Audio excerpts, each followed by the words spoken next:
Em primeiro lugar, eu gostaria muito de agradecer ao Conversando com Saúde, né? O convite que foi feito para a gente vir aqui apresentar um pouquinho para vocês a experiência que a gente acumulou já nesses 28 anos frequentando maternidades.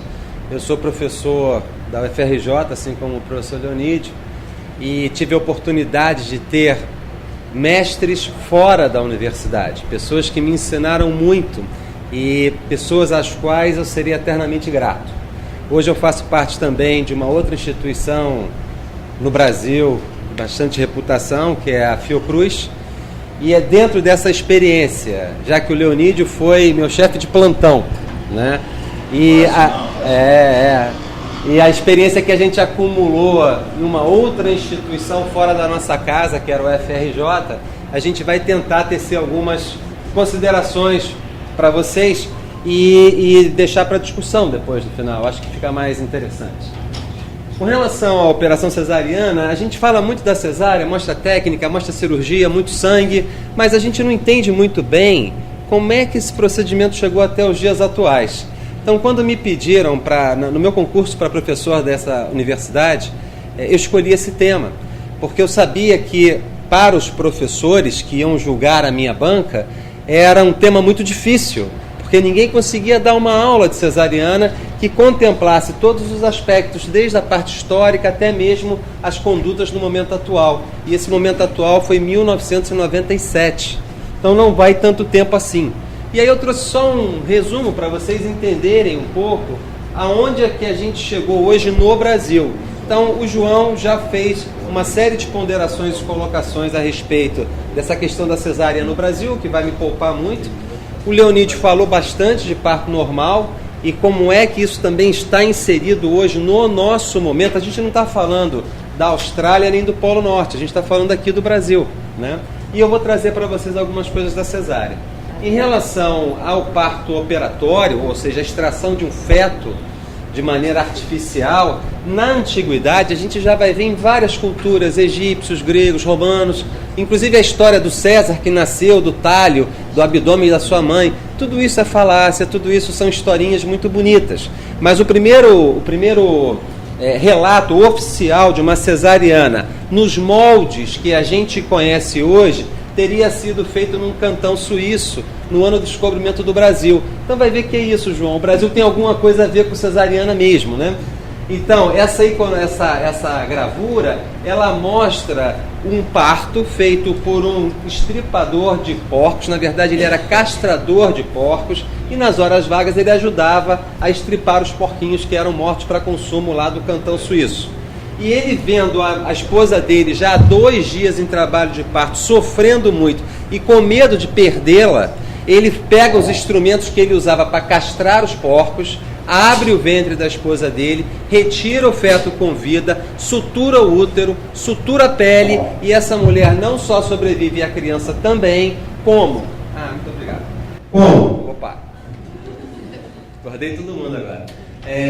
Não só ela sobrevive, como ela posteriormente tem mais 4 ou 5 filhos. Isso tudo está registrado na delegacia de polícia que, naquela época, em 1500, concentrava toda a documentação de nascidos vivos, nascidos mortos, quem roubou quem foi condenado, enfim, isso em 1500. Passam-se mais ou menos 100 anos. E aí vocês vão entender que o mundo estava em expansão. A gente teve as grandes navegações, as descobertas, Galileu e outros mais. A ciência, tal qual a gente entende hoje, estava começando a sair das trevas, juntamente com a questão da Santa Inquisição, enfim. E nesse meio de caminho, Jeremias Trautmann começa a olhar para as mulheres que morriam, e morriam muitas, em trabalho de parto.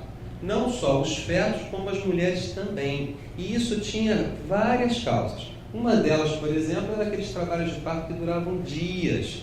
A outra, aqueles bebês que não nasciam de jeito nenhum.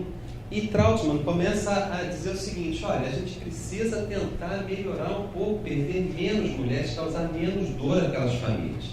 Mas foram necessários mais 200 anos até que um cirurgião italiano dissesse o seguinte: olha só, as cesarianas são muito ruins, são muito fracas, matam muito ainda, tanto quanto os partos mal conduzidos que não nascem naturalmente. Mas eu tenho uma proposta. E aí ele faz a primeira proposta científica, ou seja, não só a gente faz a cesárea, tira o neném, mas a gente tira o útero também. Porque nessa época, o que mais matava as mulheres que se submetiam a esses trabalhos de parto prolongados e ou a operações cesarianas eram as infecções, já que a gente não conhecia ainda nessa época as bactérias. Pasteur nem tinha nascido. Os cuidados de cirurgia que a gente tem hoje em dia com limpeza e higienização também não, muito menos. Então o que acontece? Quando o povo fala assim, olha, se tiver que fazer uma cesárea, tira o útero junto, porque aumenta a chance dessa mulher sobreviver, pela primeira vez a gente cria um ponto que não é pura e simplesmente heróico, mas com uma visão científica mesmo, porque nessa época a ciência eram casos absolutamente esporádicos. E aí duas coisas acontecem nessa época também. A introdução da anestesia e o início dos cuidados de antisepsia.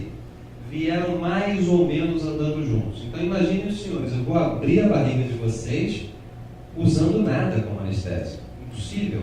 Então aquelas cenas que vocês veem nos filmes, de dar álcool, de bater na cabeça dos caras, aquilo tudo. Existiam algumas drogas sim, existiam algumas formas de morfina natural que eles já conseguiam importar, mas no meio de uma guerra, no meio de um cantão suíço, impossível de achar. Isso ficava restrito aos nobres, às pessoas mais apinhonhadas, como eu vou mostrar para vocês já já.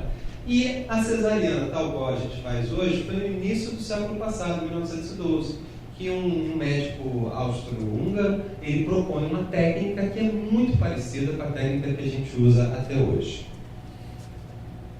Pois bem, no Brasil, a primeira referência que a gente tem vem com este médico, que posteriormente chamou o Barão de Guaianá. Ele era um pernambucano que foi estudar na Europa e ele vem com a corte de Dom João para o Brasil em 1908, quando das guerras napoleônicas. Chegando aqui, ele já era um médico com algum reconhecimento lá na Europa e ele, o Dr. Picanso, ele passa a ser um dos médicos que atenderia a família real. Pois bem, existe um relato dele em 1817 no Recife, vendo o sofrimento profundo de uma escrava, ele corta o ventre da escrava e retira o seu feto, mas a gente não sabe qual foi o segmento desse caso. E assim, como ciência no Brasil, a gente entende a cesariana a partir de 1909, quando um médico promissor também chega da Europa, Dr. Fernando de Magalhães, e vaticina uma frase sobre os estudos que ele tinha feito em Paris, que para os dias vindouros só há alternativa do parto natural ou a cesariana. Em 1922, Fernando de Magalhães, me corrija se eu estiver errado, ele já era diretor da maternidade, escola, que tinha se tornado, já nesta época, um hospital da Universidade do Brasil, atual Universidade Federal do Rio de Janeiro. Então, ele publica um trabalho, ele apresenta um trabalho na Academia Parisiense de Medicina, que na época era o grande centro do conhecimento médico mundial, onde ele apresenta os resultados de 161 cesarianas feitas aqui no Brasil, com 11 óbitos maternos. Para vocês terem uma ideia, esses números são simplesmente fantásticos para a época. Fantásticos.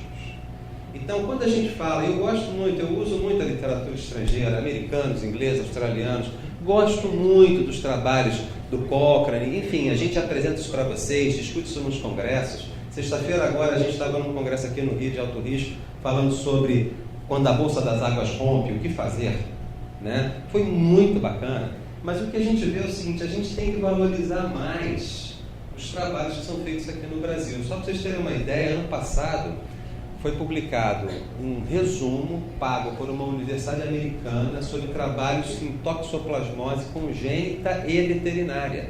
O que eles fizeram? Pegaram 60 anos de publicação nacional, uma universidade americana, pagaram a 2 pesquisadores brasileiros, eles fizeram uma coleta qualitativa, pegaram os melhores trabalhos e resumiram num artigo de 50 páginas. Por que a gente não é lido lá fora? Porque a gente escreve em português, a verdade é essa. Então hoje a gente também já está mudando isso, as revistas do CAPES, a própria orientação geral, é que a gente passe a escrever a nossa experiência aqui, e esse, Léo, talvez seja também um dos nossos erros. A gente tem bons resultados, mas a gente não publica. O modelo nosso aqui no Brasil, de assistência de uma maneira geral, não tem muito essa visão que agora, nos últimos 10, 20 anos, o Ministério da Saúde tomou para si de começar a fazer um arquivo nacional de informação e disponibilizar isso para a gente. Então é muito bacana ver o Leonídio mostrando que ele pegou ontem com relação aos partos via baixa, direto do Ministério da Saúde, porque agora a gente tem dados para isso. Eu só acho, viu, João, que o Ministério precisava conversar mais com a gente, para a gente tentar ver se região por região, cidade por cidade, município por município, a gente melhora essa questão da assistência ao parto de uma maneira geral. Então, momento atual, já foi falado aqui, no serviço público varia de 20% a 60% de acordo com a região, de acordo com a complexidade. Então, hospitais de mais baixa complexidade, por exemplo, algumas maternidades aqui do Rio de Janeiro, que atendem o que a gente chama de baixo risco, têm taxas menores, 20%, 25%. Mas a nossa maternidade, por exemplo, que recebe pacientes com grau de gravidade variado, quer do ponto de vista materno, quer do ponto de vista fetal, pode chegar, dependendo do mês, até a 60% de partos cesáreos. Então, a primeira discussão é essa. De que população eu estou falando? Porque dependendo da população que eu estou falando, baixo, médio, alto risco, eu vou ter taxas de cesariana diferentes. No serviço particular, os dados do Ministério da Saúde apontam entre 80%, 90%, 95%, também de acordo com o hospital e com a região estudada. Essas taxas são extremamente elevadas e se devem a um sem número de fatores. Mas não tenham dúvidas, e após tantos anos estudando esse assunto, me fica a impressão muito clara. O João já disse, o Leonir já disse, que a gente tem variações socioeconômicas e culturais que a gente pode deixar para discussão, que fazem com que a gente chegue ao nosso momento atual com essas taxas tão altas, quer no serviço público, quer no serviço privado. Gente, vocês não têm ideia. Para mim foi extremamente profícuo quando eu vim fazer o mestrado aqui na UFRJ. Eu tive na época uma cadeira que até trazia uma pecha, né? Que era EPB, Estudos dos Problemas Brasileiros. E era obrigatório no mestrado em 1990 a gente fazer essas duas cadeiras. Só que o pessoal que deu essas cadeiras para a gente fizeram um negócio muito bacana. Primeiro semestre a gente estudou a história da educação no Brasil desde Dom Pedro. Desde o descobrimento até 1990. Então, o que o pessoal fez?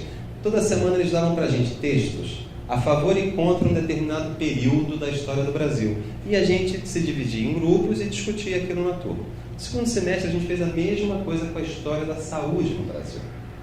Então, é de uma clareza quando a gente começa a ler certos pesquisadores que a gente não lê, porque somos médicos, enfim, não lemos o pessoal dos estudos sociais, não lemos o pessoal do direito, não lemos o pessoal de outras áreas mais longínquas. Quando a gente começa a tomar contato com esses caras que estudam isso de maneira profissional, a gente começa a ver que quase tudo tem um motivo. Não acontece de graça. A gente não chega a 90% de taxa de cesariana no Brasil, contrária ao mundo inteiro, porque alguém resolveu que ia ser assim. Então, as perguntas, isso talvez seja um dom que a gente adquire depois de uma certa idade. Os 50 anos caíram muito bem para mim, porque fica muito claro para mim. A gente tem que aprender a fazer as perguntas para poder buscar as respostas, e aí talvez a gente modifique o futuro. Na verdade, a gente está fazendo perguntas, ainda estamos fazendo perguntas erradas. Ainda estamos tentando dar explicações para fatos que a gente mal conhece. Mas o primeiro, vamos dizer assim, o start, o início, o governo federal já deu. Ele está fazendo um levantamento. E eu escuto de colegas meus o seguinte: mas a gente pode confiar nisso? Eu falei, claro que a gente pode confiar nisso. Se eu não confiar no governo do Brasil, eu pego o avião e vou embora. Entendeu? É isso que a gente tem que fazer. Se eu estou desconfiando dos dados do governo do Brasil, eu mando uma carta lá para o Ministério da Saúde perguntando por que isso é assim se a gente vê assado. Enfim, agora, a gente fica só criticando para cima e não procurar manter, estreitar mais esse contato, também é um erro. E é um erro nosso enquanto profissional de saúde, é um erro nosso enquanto professor, é um erro nosso enquanto funcionário público. A gente tem que tentar colaborar para melhorar as coisas. No mundo, o João já falou, eu vou deixar, mas o que eu queria mostrar para vocês é o seguinte: o brasileiro é muito criativo também.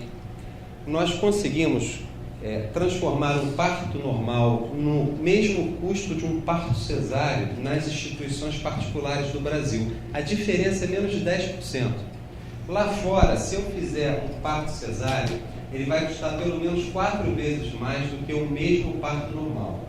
Existe uma coisa que eu gostaria de deixar para vocês também, é o seguinte, eu costumo muito dizer nas minhas aulas, os países ricos são ricos, não é pura e simplesmente porque são brilhantes, é porque eles gastam bem o dinheiro deles.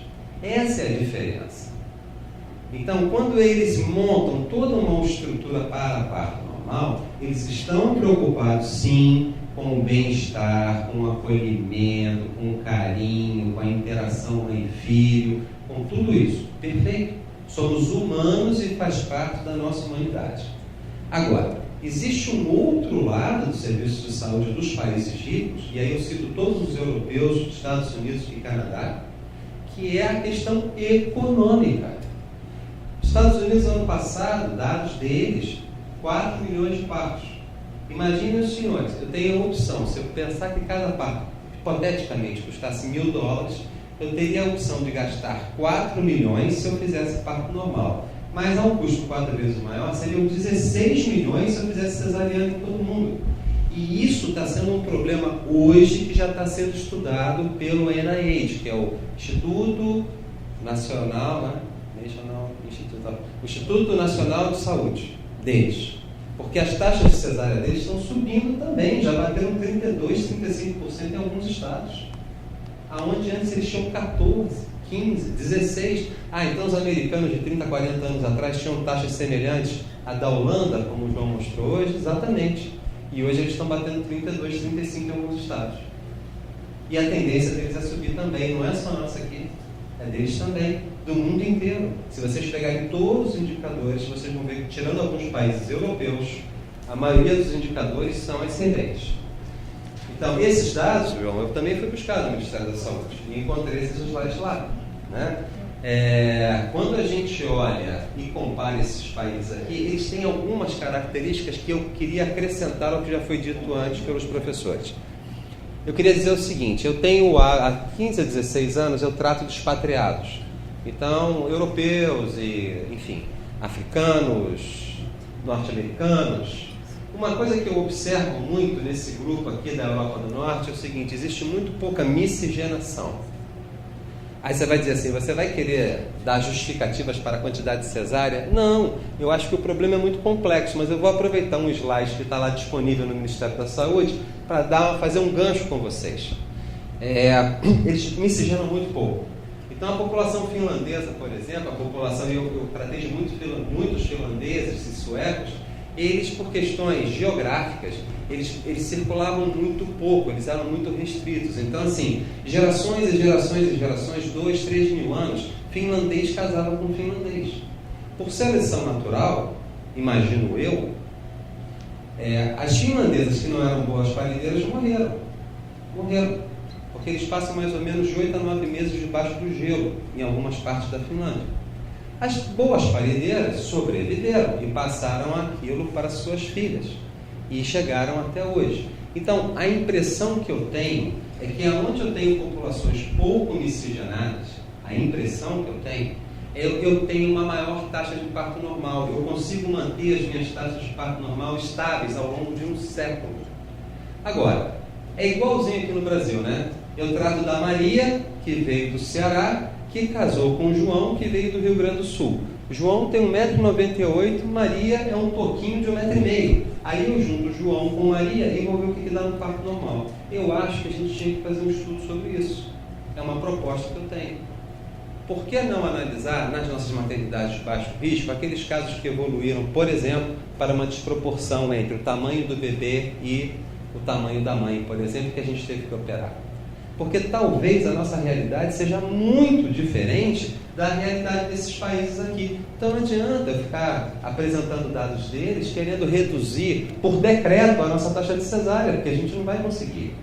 Os movimentos migratórios que o Brasil apresentou no início dos anos 70, final dos anos 60, anos 70 e anos 80, provavelmente modificaram também, não só como o Leonid já apresentou, a questão do salto alto, a questão da prótese de silicone, mas provavelmente também modificou muito a possibilidade de eu ter um parto natural, pura e simplesmente porque agora eu estou mexendo com populações distintas, que não passaram por esse crivo que a natureza criou, chamado seleção natural. Então, quando o meu tupinambá, quando o meu índio caiapó, em 1500, tinha relações com a outra indiazinha da mesma aldeia, a probabilidade dele ter um parto normal era muito grande.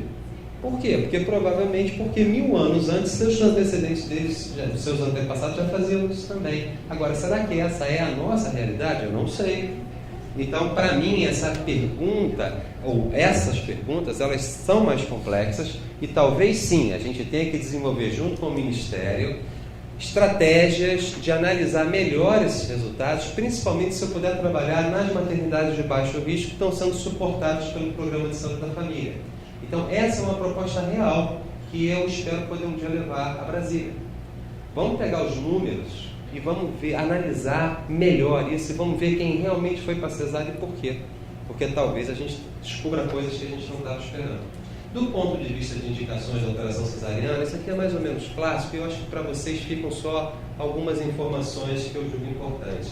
Eu posso dividir em maternas fetais, materno-fetais, especiais, ou eu posso pegar, por exemplo, essas três aqui e fazer uma lista única. Mas o que eu quero dizer para vocês é o seguinte, independente da gente demonizar ou da gente achar a cesárea a coisa mais fantástica do mundo, ela vai continuar tendo as suas indicações. Então, por exemplo, se eu tenho um trabalho de parto que está prolongado, 24, 48 horas, o bebê não progride, o trabalho de parto não progride, a mãe está exausta, essa é uma indicação sim da gente operar. A história de infecções vaginais, que a gente pensa que desapareceram, não desapareceram não. Os números não mostram isso. As campanhas, por exemplo, por HPV, elas continuam firmes e fortes na mídia. Agora a gente já tem a possibilidade de usar a vacina para tentar fazer a prevenção dessas patologias. Mas não raro, chegam pacientes ainda com condilomatoses extensas, no períneo e por vezes no canal da vagina, nas nossas maternidades, e esses casos a gente aconselha o parto cesáreo. O CDC nos Estados Unidos, o Centro de Controle de Doenças americano, por exemplo, fechou questão numa situação que é muito comum para eles lá e para nós aqui também, que é a infecção por herpes genital. Eles já mudaram nos últimos 12 anos, eles já mudaram 2 vezes o protocolo deles de acompanhamento.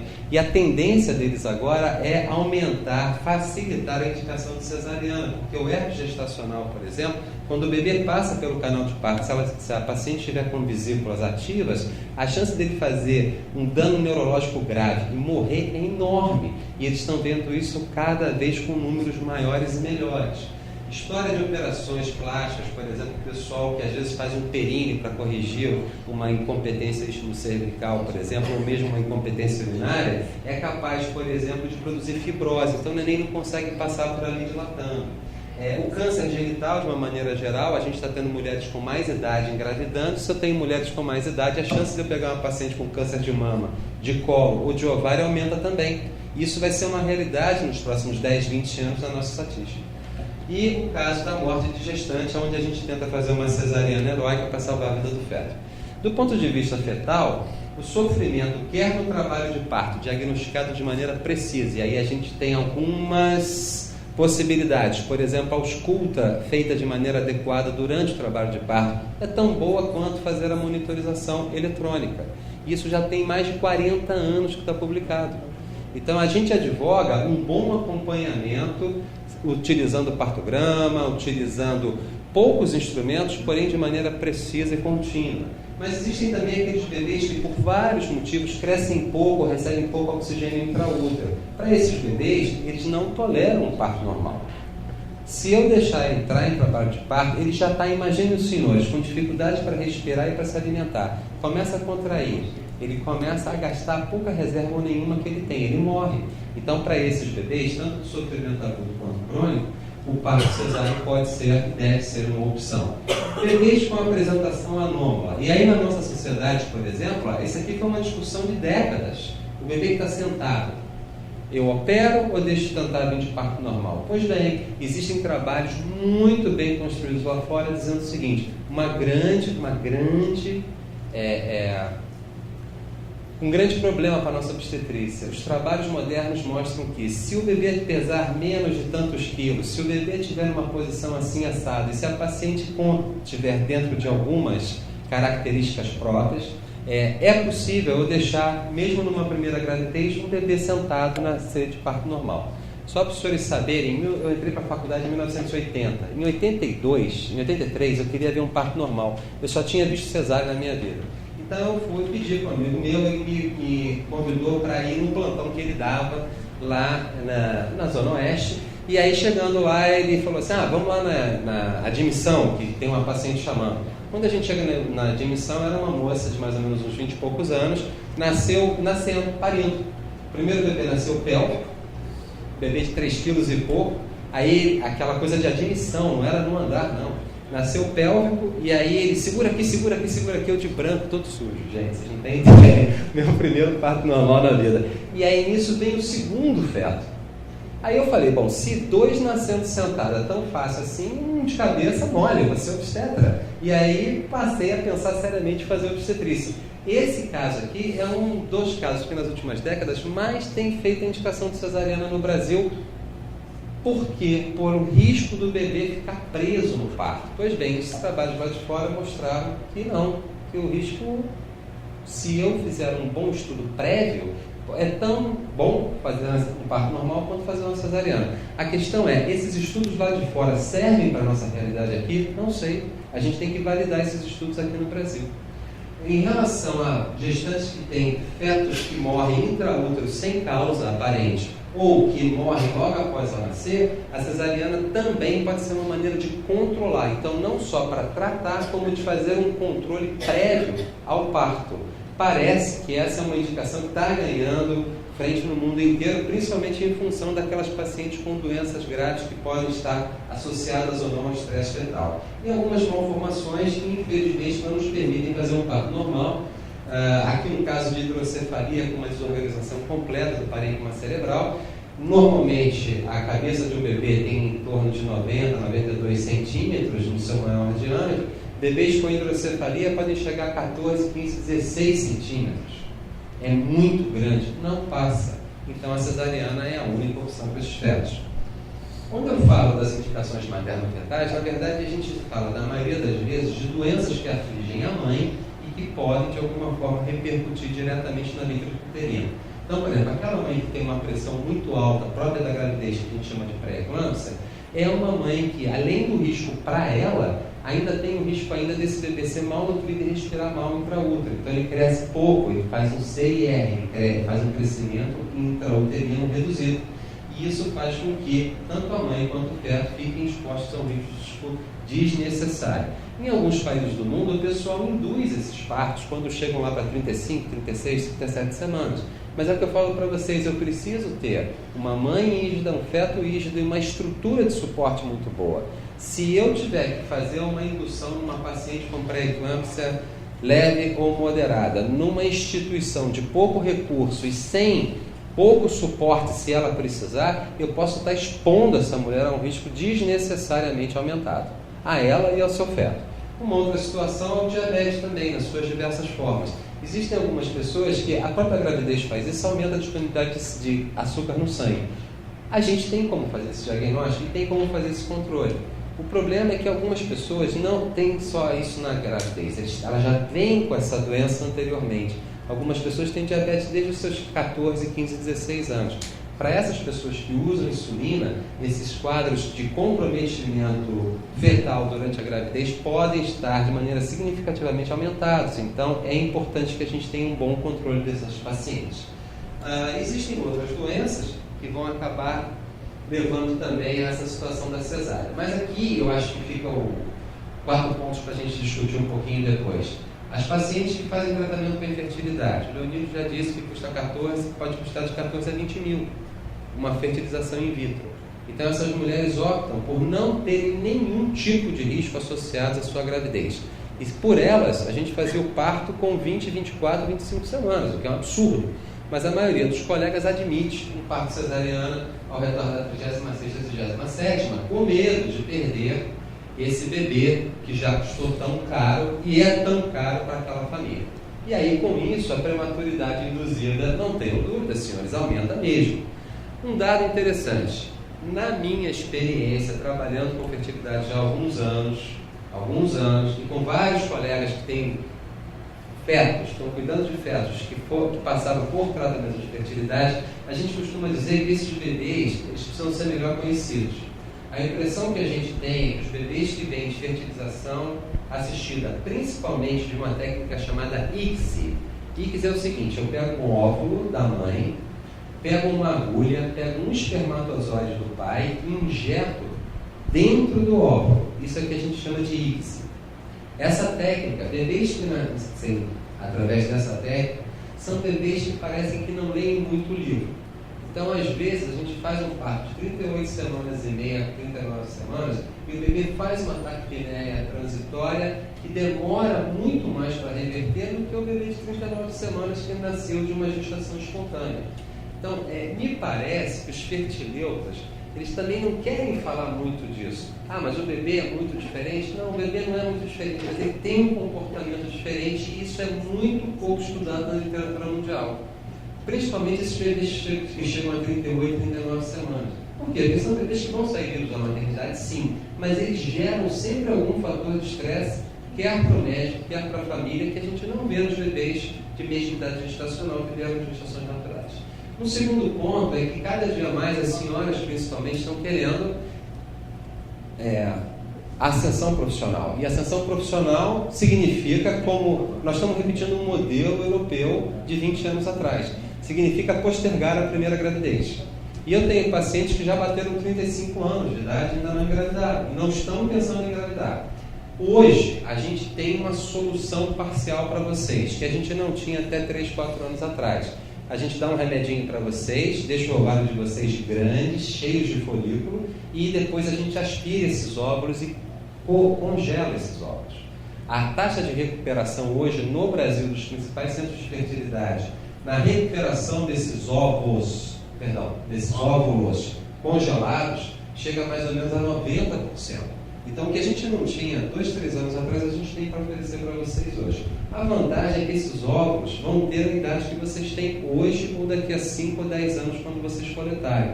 Diferente dos óvulos de uma mulher de 36, 37, 38 anos, que já são óvulos que, embora mantenham um grau de fecundidade bastante razoável, já são óvulos que podem apresentar um risco maior de defeitos congênitos. Então, a gente tem certeza que a idade desses óvulos ele é um fator que aumenta a taxa de anomalia congênita. Logo, existe essa possibilidade das senhoras postergarem as suas gestações, com isso conseguirem todo o sucesso profissional que vocês desejam, mas ao mesmo tempo preservem os seus óvulos numa idade, de preferência abaixo de 30, 35 anos de idade. Com relação a paciente que já fez uma cesárea prévia, existem alguns estudos mostrando que também, se eu fizer um bom controle dessa paciente antes dela entrar em trabalho de parto, ela poderia fazer uma segunda cesárea, ter o seu segundo parto como um parto normal. Eu só gostaria de lembrar aos senhores algumas questões relacionadas à justiça. Infelizmente, no Brasil, nós médicos ficamos diretamente expostos a qualquer dano. E é muito interessante, porque se eu for José Paulo CPF, a justiça me trata de um jeito, eu doutor.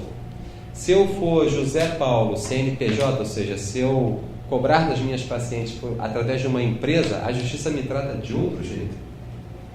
Quando eu sou o doutor José Paulo CPF, a pessoa que quiser me processar por erro médico vai ter que provar que eu cometi um erro. Mas só porque eu sou José Paulo CNPJ, eu vou ter que provar que não cometi o erro. Então, são umas coisas assim. Eu gostaria muito que o Brasil um dia se tornasse para vocês, e eu tenho 2 filhos também, o mais velho na idade de vocês, se tornasse um país mais linear. É lei demais que funciona para nada. Porque na hora do vamos ver qual a gente consegue um embargo infringente se a gente for lá de cima. Não é verdade? Isso tem que acabar. Se vocês tiverem que fazer algum movimento, o movimento de vocês é esse. Sabe? Acabar com essas coisas que são absolutamente intoleráveis e que infelizmente a minha geração não conseguiu. A cesariana a pedido, nós também somos muito criativos. Eu acho, conversando com vários colegas de fora, de outros países, eles falaram que nunca viram isso, né? Não viam isso há 20 anos atrás, hoje eles veem. Hoje a cesariana a pedido, principalmente em alguns países europeus e em alguns estados americanos, já é uma realidade também. Então a gente pode dizer que no mínimo a gente lançou uma moda. Se é uma moda boa ou ruim, não sei, mas é uma moda. Com relação à técnica, não é o objetivo nosso aqui, mas o que a gente faz, na maioria das vezes, é uma incisão que outrora uma incisão vertical. A gente passou já há 50 anos no Brasil se pratica por obstetras essa incisão transversal, logo acima do osso do pubis. A gente abre a aponeurose, que é um tecido de resistência, expondo os músculos abdominais, que é o músculo do tanquinho, aí para quem gosta de malhar. Depois a gente separa a aponeurose desse músculo, abre o peritônio que recobre o útero, incisa o útero de uma maneira aciforme, e aí a gente divulsiona essa parede do útero para poder fazer a extração da cabeça fetal. A técnica por si, algumas pessoas dizem assim, pô, cesariana é muito fácil. Tem alguns trabalhos na literatura dizendo que quem opera não sabe fazer parto. Não é bem assim não. Não é bem assim não. As cesarianas, elas também trazem complicações. As hemorragias fazem, segundo dados do próprio Ministério, a principal causa de mortes no Brasil. Se eu associar a hemorragia com a hipertensão, dá mais de 70% das mortes maternas no Brasil. Já suplantou de muito o aborto. E aí não é o nosso hoje, mas enfim. Hoje, hemorragia e ou hipertensão respondem pela enorme maioria das mortes maternas no Brasil. Então, é um dado que a gente tem que levar em consideração. A extração do feto, de alguns fetos, é bastante difícil, a possibilidade de aderências e as infecções. Mas se a gente juntar hemorragias e infecções, talvez a gente responda pelo grande número destas complicações que a gente vê na cesariana. Se vocês observarem, o útero ele recebe um suprimento de cada lado de uma artéria chamada artéria uterina. Vocês têm ideia do volume que passa nessa artéria no final de uma gravidez? 600 ml minuto. Tradução: se eu cortar essa artéria aqui e levar 3 minutos para tomar uma atitude, essa paciente já perdeu 1/3 da volemia dela e já entrou em estado de choque e provavelmente vai morrer. Então, o prolongamento, a cesariana a gente faz mais ou menos nesse nível. Se prolongar para um lado ou para o outro e romper essa artéria aqui, a probabilidade de óbito aumenta muito e a gente tem que ser muito rápido na resolução. Com relação à extração fetal difícil, alguns dados podem estar associados. Por exemplo, bebês grandes demais ou bebês pequenos demais. A gente sempre pensa no grandalhão, mas nunca pensa no pequenininho. O bebê pequenininho, aquele bebê de 700, 800, 900 gramas, ele é um bebê que na hora de retirar, às vezes ele não acomoda bem na mão. E ele pode sair meio amassado do útero. Então, a experiência do obstetra e da equipe que está ajudando ele no parto faz a diferença. Se eu tiver uma anestesia muito boa, eu vou ter uma parede relaxada. Se eu tiver uma parede relaxada, eu não vou precisar fazer algumas manobras tempestivas. Então, quer para tirar o bebê grande, quer para tirar o bebê pequeno, eu vou estar salvaguardado pela qualidade da minha equipe.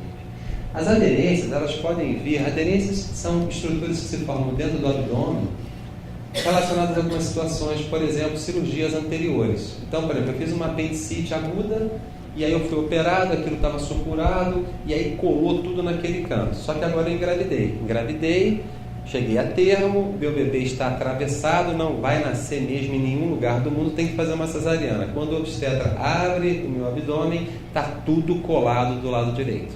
Isso é uma aderência.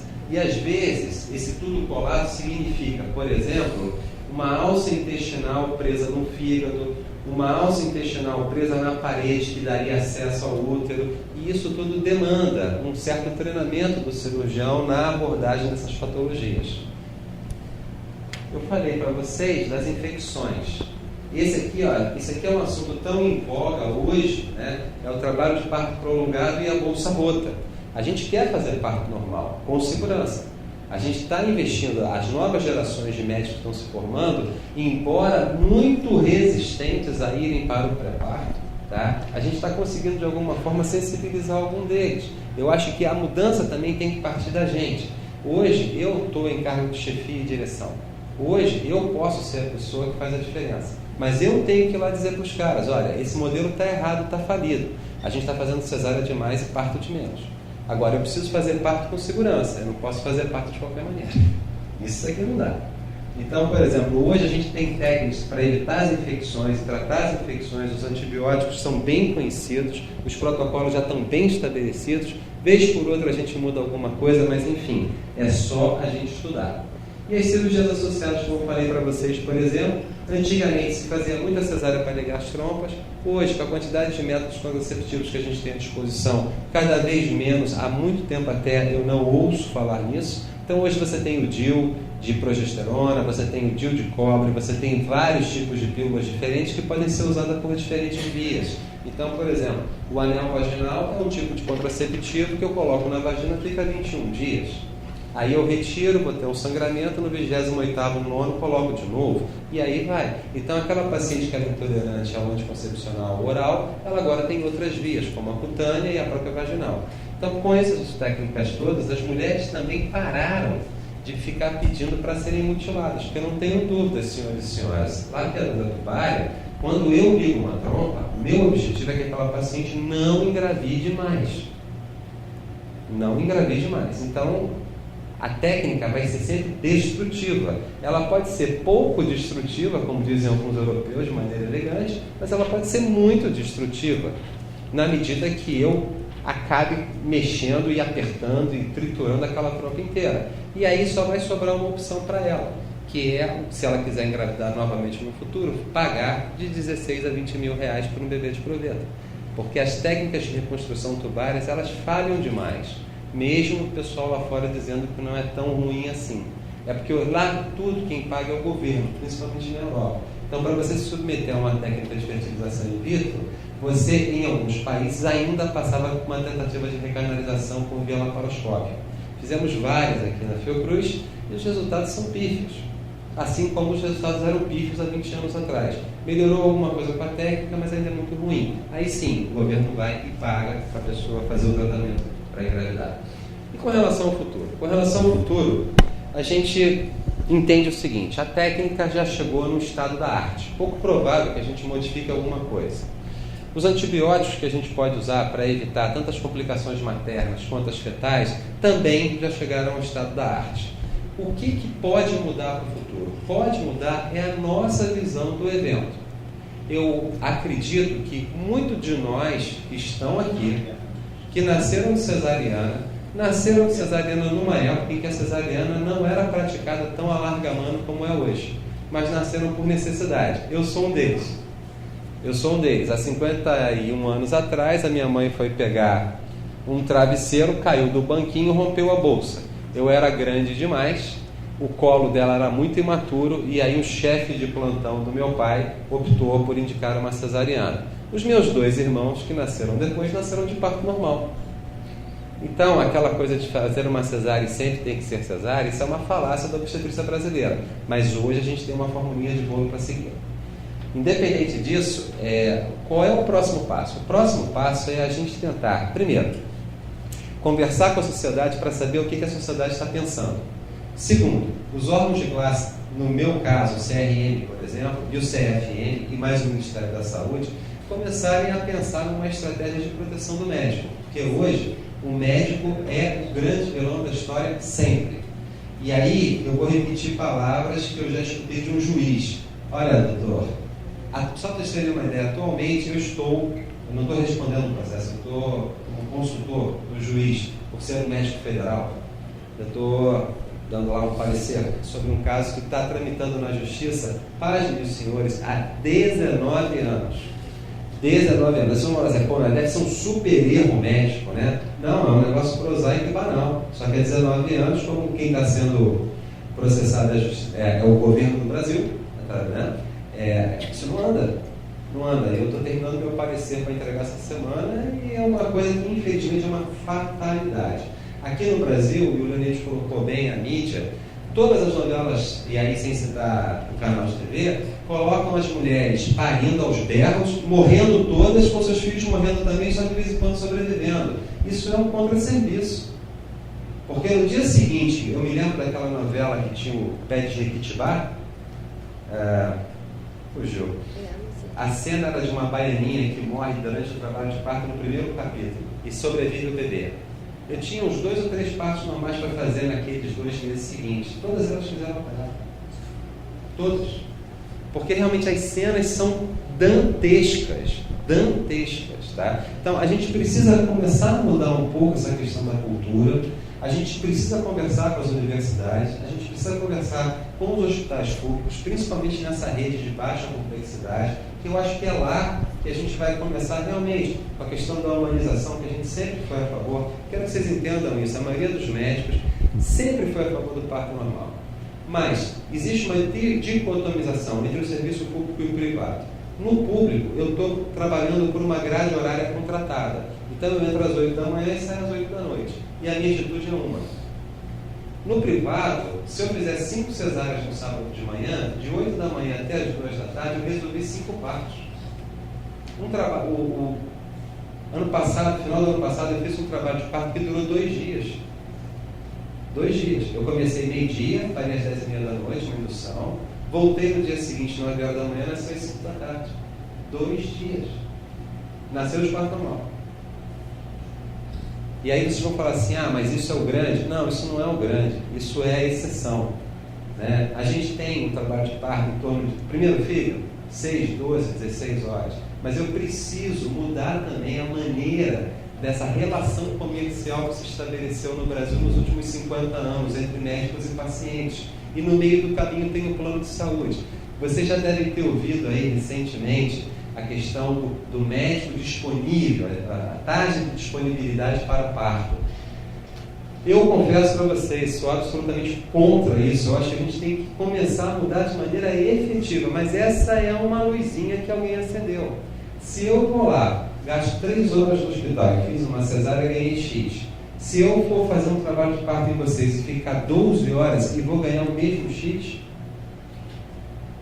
eu estou falando para vocês porque essa é a realidade. Eu não sei qual é a futura profissão de vocês, mas vocês também vão ter esse tipo de problema. Isso é absolutamente insano. Ou eu mudo a maneira de trabalhar o parto normal, eu trabalho com equipes, vou ter médicos como se fosse um serviço público. Eu vou trabalhar com 6, 8 médicos e cada final de semana 2 ficam responsáveis por fazer todos os partos da equipe. Isso é uma proposta, já está funcionando no Sul. Eu tive em Passo Fundo, conversando com colegas que em outras cidades do Passo Fundo, o pessoal já se organizou para isso. Mas aí você vai querer ter o seu parto com o Dr. Zé Paulo, só que aquele final de semana não é o Dr. Zé Paulo. O Dr. Zé Paulo está tomando chope. É o Dr. João ou o Dr. Leonídio. Você vai querer isso? Então a gente também precisa mudar a cultura do nosso paciente. Então, a impressão que eu tenho é que eu gostaria muito de ver esses números um dia se aproximarem dos números europeus ou americanos. Acho que alguma coisa, se vocês me perguntarem um chute, depois de 50 anos eu também posso chutar. Eu acho que a gente vai ter aí uma taxa de cesariana no mundo em torno de 35%, 38%, porque vai aumentar o risco também aos pouquinhos, em relação à idade materna maior, enfim.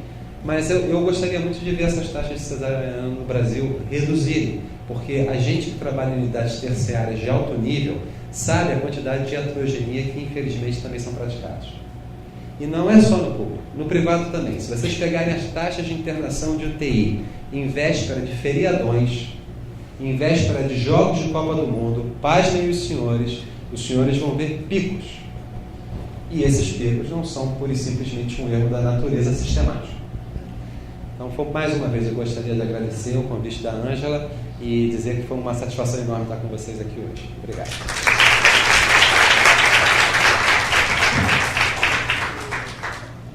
Milhões de partos no Brasil, 94 a 2010. Sabe onde começou a cesárea? São Paulo. Sabe o que ela contaminou? O Sul. Depois sabe quem é que ela contaminou? O Centro-Oeste. Depois ela contaminou o Sudeste.